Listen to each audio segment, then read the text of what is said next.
bane na soke wajen idanun da biro za ku gani awa na soke da biro wance kun gani awa yana na soke da biro ka duba shafi na 71 daidai shafi na 71 daidai an gane a ɗaba ta Alhaji Muhammad Sani Yaqub a kasuwan Kurmi Kano Najeriya shi ya so suka buga shi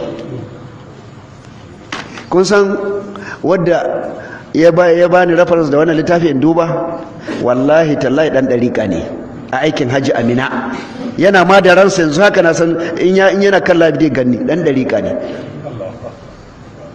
ya zo same ni Amina ya ce malam abin da ka faɗa daidai ne shehinmu ma ya faɗa ga littafi ma ka je ka duba na ce in kana da littafin ka bani ya ce a'a malam ko yana da shi ba dan baka ba dan yanzu in aka sani na baka wannan littafi na shiga tashin hankali kai dai ka je kai ta nema ga sunan littafi wala shine ina nema kwatsam sai wani ya ce mu malam da a samu a Kano na je na so ina jin kofi biyu ne ko na biya malam Sagiru daya na rike daya ko kun ganshi dan dariƙa ne ya yawa manasikul hajj akan kakkasuwan bid'a gashi haka nan ka duba shafi na 71 barin karanta daga program na ƙarshe shine dan karanta har zuwa shafi na 72 yace wa min thamma daga can ne daga nan ne ar-rasikhuna fi ilmi al-kitabi was sunna waɗanda suka kafu kafarsu ta tsaya da kafarta a wajen sanin Qur'ani da hadisi shine ar-rasikuna fi ilmi al-kitabi was sunna wa rasikuna fil ilmi kenan ko gane bane ya amfani da wannan kalma iktibasi yace wanda kamar ta samu tsayawa a cikin ilimin Qur'ani da hadisi a cikin ilimi Qur'ani da hadisi yace taqsimal bid'ati ila aqsamin wa min thumma ankara na kalmar ankara na tsallaka ta na koma baya wa min thamma daga nan ne daga can ne ankarar rasikhuna fi ilmi alkitabi wa sunna suka yi inkari masana Qur'ani da hadisi me suka yi inkari taqsimal bid'ati ila aqsamin suka yi inkarin rarraba bid'a zuwa ga kashi-kashi inji Ibrahim Inyas wa min thamma ankara ar-rasikhuna fi ilmi al-kitabi wa sunna taqsima al-bid'ati ila aqsamin suka yi inkari suka nuna ba su yadda ba a kakkasa bid'a zuwa kashi-kashi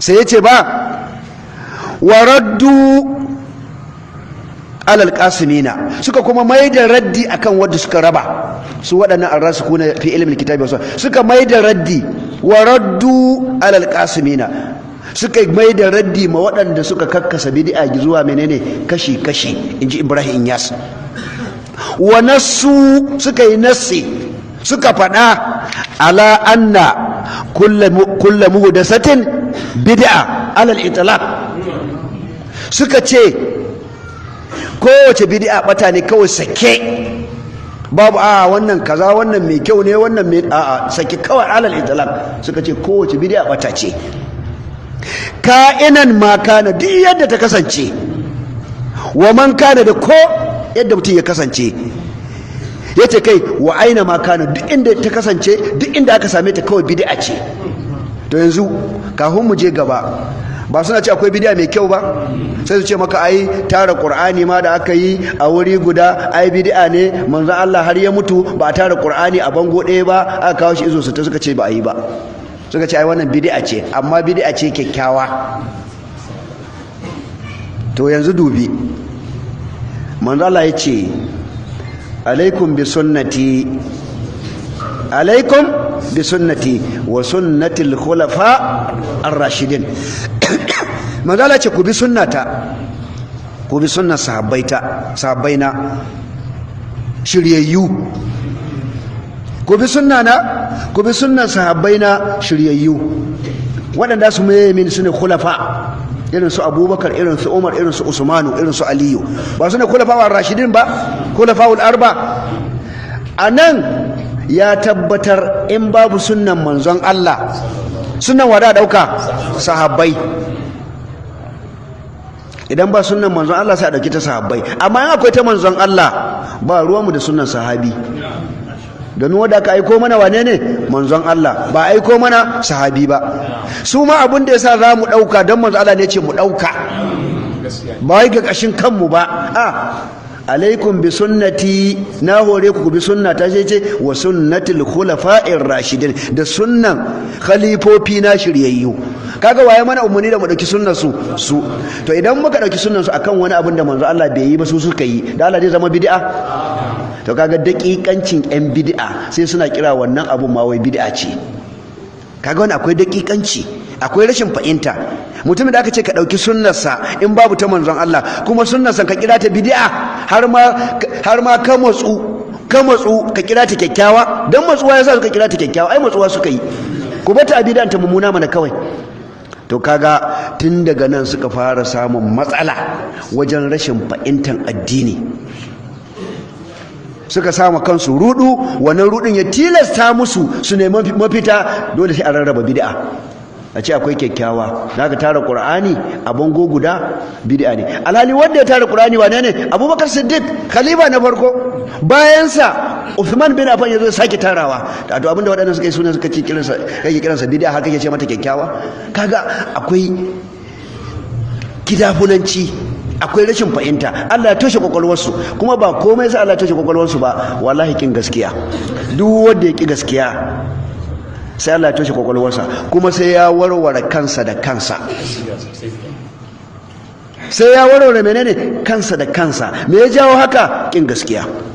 Sai ga su warware kansu da kansu, ko kuma ga matsala wata ke a fili, sai kaga wallahi taala ba su ba'ince ta ba. Da suka matsa sai suka ce ai hawa mota ma ai bid'a ne, ka hawo jirgin sama ma, ka je aikin haji shi ma bid'a ne. Ijra'asul jarima, shi ya koya musu wannan shedanin, shi ya koya musu. Allah shi ya koya musu wannan shedanin, shi ya koya musu. Sai yasa kuna magana dan bid'a da kasar nan, inda na Najeriya ne, cha ba sai ya ce to ai kuna zuwa aikin haji a jirgin sama, manzon Allah ya je ne? Kuna hawa mota, manzon Allah ya hau ne? Kuna sa fanka a masallaci, manzon Allah ya saka ne? Kuna za ga lantarki, manzon Allah ya sa ne? Ga carpet, manzon Allah ya sa ne? Ga microphone, ai kuna yi da shi, manzon Allah ya saka ne? Wannan shedanin ya koya musu wannan bid'a, wannan batar. Wala wannan shedanin ya koya musu. Shin da manzo Allah ya ce a je aikin haji, ya faɗa ma ga irin nau'in abun hawan da zaka zo da shi? Da yace a zo ai aikin haji, walillahi ala nasi hijjul baiti, Allah ya ga maka ga irin abun hawan da zaka zo da shi?